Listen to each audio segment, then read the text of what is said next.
आप देख रहे हैं 4 PM। मैं हूं आपके साथ सिमरन। लोकसभा चुनावों के मद्देनजर पूरे देश में सियासी हलचल काफी तेज है। राजनीतिक दलों द्वारा अपनी अपनी योजनाओं को अंतिम रूप देने का काम किया जा रहा है, तो वहीं सभी राजनीतिक दल अपनी अपनी तरह से जनता को लुभाने के लिए भी हर प्रयास कर रहे हैं। नेताओं द्वारा मंचों से बड़े बड़े वादे किए जा रहे हैं, तो जनता द्वारा भी नेताओं से नाराजगी साफ तौर पर जारी की जा रही है। चुनावी मौसम है तो हर कोई अपने तरीके से चुनाव की सरगर्मी में हिस्सा ले रहा है। इसी बीच नेताओं द्वारा एक दूसरे पर आरोप प्रत्यारोप का दौर भी जारी है। साथ ही सियासी बयानबाजी भी खूब जोर शोर से हो रही है। इस बीच देश में सबसे दूसरे अधिक लोकसभा सीटों वाले राज्य महाराष्ट्र में भी सियासी हलचल काफी तेज हो रखी है।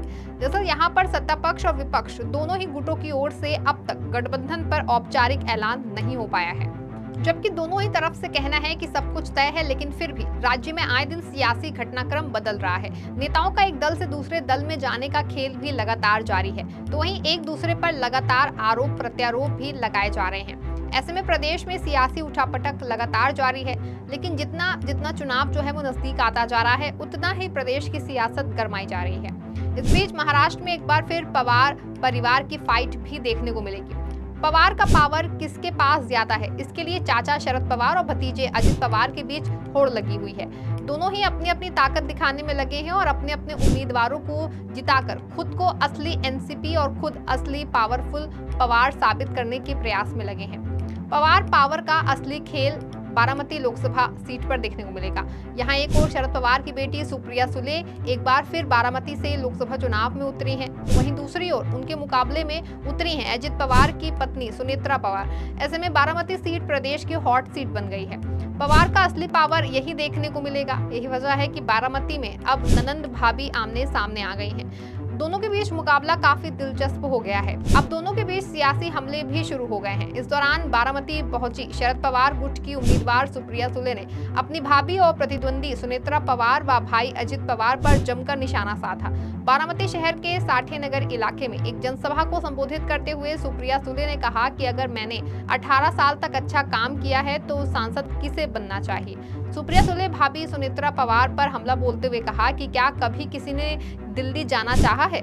क्या सांसद के तौर पर मेरे अलावा कोई लड़ना चाहता था? क्या किसी ने कहा है कि मैं सांसद बनना चाहता हूँ? सभी से पूछा गया, तब तो कोई दिल्ली नहीं जाना चाहता था। तो मैंने 18 साल तक अच्छा काम किया है, तो वो सांसद किसे मिलना चाहिए? बता दें, महाराष्ट्र के उप मुख्यमंत्री अजित पवार की पत्नी सुनेत्रा पवार बारामती से लोकसभा चुनाव लड़ेंगी। बीते 30 मार्च को एनसीपी अजित पवार गुट ने ऑफिशियली इसका ऐलान भी कर दिया है।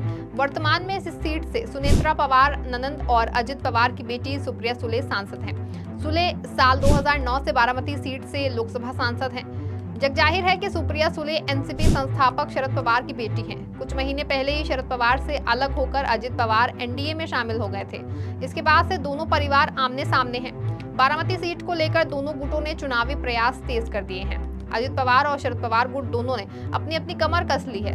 बारामती सीट की लड़ाई इसलिए भी काफी दिलचस्प मानी जा रही है क्योंकि बारामती सीट को पवार परिवार का गढ़ माना जाता है। शरद पवार ने साल 1992, 1996, 1998 और 2004 लोकसभा चुनाव जीत चुके हैं। वर्तमान में सुप्रिया यहां से सांसद हैं और वो 2009 से लगातार जीत करके लोकसभा पहुंच रही हैं। ऐसे में इस बार जब पवार परिवार व एनसीपी में विभाजन हो चुका है, तो पवार परिवार बारामती में अब आमने सामने है और एक दूसरे के मुकाबले में है। इसीलिए बारामती में मुकाबला काफी दिलचस्प हो गया है। एक और जहां बारामती में मुकाबला दिलचस्प है और लड़ाई कांटे की हो रही है, तो वहीं दूसरी ओर प्रदेश के अन्य इलाकों में भी पवार पावर को लेकर चाचा भतीजे के बीच जंग जारी है। इस दौरान शरद पवार लगातार भतीजे अजित पवार और भाजपा व पीएम मोदी पर हमलावर हैं। राष्ट्रवादी कांग्रेस पार्टी के नेता शरद पवार का कहना है कि जनता का मिजाज बदल गया है और अब ये प्रधानमंत्री नरेंद्र मोदी के खिलाफ है। शरद पवार ने कहा कि मोदी ने एक छोटे द्वीप पर दावा छोड़ने और इसे श्रीलंका को देने के लिए तत्कालीन इंदिरा गांधी सरकार पर हमला बोला, लेकिन वो चीन द्वारा भारतीय जमीन के बड़े हिस्से का अतिक्रमण करने पर चुप्पी साधे हुए हैं। चीन द्वारा मनमाने तरीके से अरुणाचल प्रदेश के स्थानों का नाम बदलने के सवाल पर पूर्व रक्षा मंत्री ने कहा कि हमारी सरकार राष्ट्रीय हितों को गंभीरता से नहीं ले रही। वहीं विपक्षी गठबंधन इंडिया में प्रधानमंत्री चेहरे व विपक्ष का चेहरा होने के सवाल पर शरद पवार ने आगे कहा कि इस बारे में अब तक विचार नहीं किया गया है। पवार ने कहा कि मैं साफ साफ देख सकता हूं कि जनता का मिजाज बदल गया है। अब ये प्रधानमंत्री मोदी के खिलाफ हैं। इस सरकार में संस्थानों पर हमले हो रहे हैं। वहीं ये पूछे जाने पर कि लोकसभा चुनाव के लिए इंडिया गठबंधन के सीटों की साझेदारी का अंत में क्या स्वरूप होगा, इस पर पवार ने कहा कि मैं कोई ज्योतिषी नहीं हूँ। शरद पवार ने अपनी बेटी सुप्रिया सुले का मुकाबला लोकसभा चुनाव में अपने भतीजे अजित पवार की पत्नी सुनेत्रा पवार से होने और सुप्रिया की जीत की संभावना के संबंध में कहा कि मतदान होना अभी बाकी है। 4 जून को चुनाव नतीजे घोषित होंगे, आपको परिणाम पता चल जाएगा। क्या राष्ट्रवादी कांग्रेस पार्टी में विभाजन से एमवीए की संभावनाओं पर कोई असर पड़ेगा? इस सवाल के जवाब में पवार ने कहा कि लोग बीजेपी को हराने में सक्षम उम्मीदवारों को वोट देंगे। वहीं बीजेपी के वरिष्ठ नेता नितिन गडकरी के साथ उनके दोस्ताना संबंधों की वजह से ही उनकी पार्टी केंद्रीय मंत्री के खिलाफ कोई उम्मीदवार नहीं उतार रही।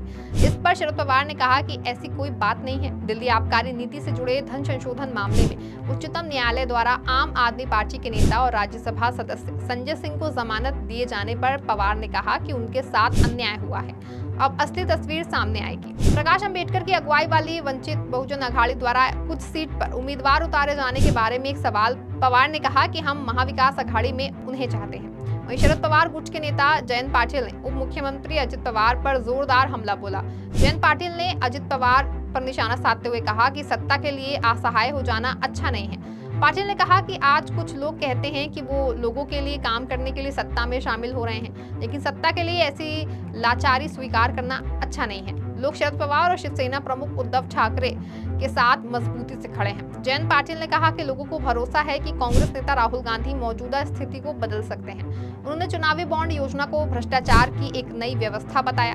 उन्होंने कहा कि सरकार विज्ञापनों के जरिए सवाल उठा रही है कि कांग्रेस ने पिछले 70 साल में क्या किया, लेकिन देश 70 सालों में किए गए कार्यों के आधार पर इस मुकाम पर तक पहुंचा है। जयंत पाटिल ने सरकार को पिछले 10 सालों में अपनी उपलब्धियों का उल्लेख करते हुए विज्ञापन जारी करने की चुनौती दी। उन्होंने आगे कहा कि नीलेश लंके ने लोकसभा चुनाव लड़ने के लिए विधायक पद से इस्तीफा दे दिया है। वो लोगों के बीच लोकप्रिय हैं क्योंकि उन्होंने अपने निर्वाचन क्षेत्र में जबरदस्त काम किया है। मुझे यकीन है कि वो आम लोगों की आवाज को दिल्ली तक ले जाएंगे। नतीजे जो भी हो, लेकिन इतना तो साफ है कि शरद पवार, सुप्रिया सुले और पूरा शरद पवार का खेमा इस चुनाव में पूरी ताकत से उतर रहा है और पवार पावर को लेकर के चाचा भतीजे में जंग जारी है। हालांकि शरद पवार का पलड़ा अभी भी भारी दिखाई पड़ता है। शरद पवार उम्र का तकाजा और अजित के धोखे से जनता की सिंपैथी भी ले सकते हैं। फिलहाल क्या होगा ये तो आने वाला वक्त ही बताएगा। इस खबर में फिलहाल बस इतना ही। तब तक के लिए आप देखते रहें 4 PM। धन्यवाद।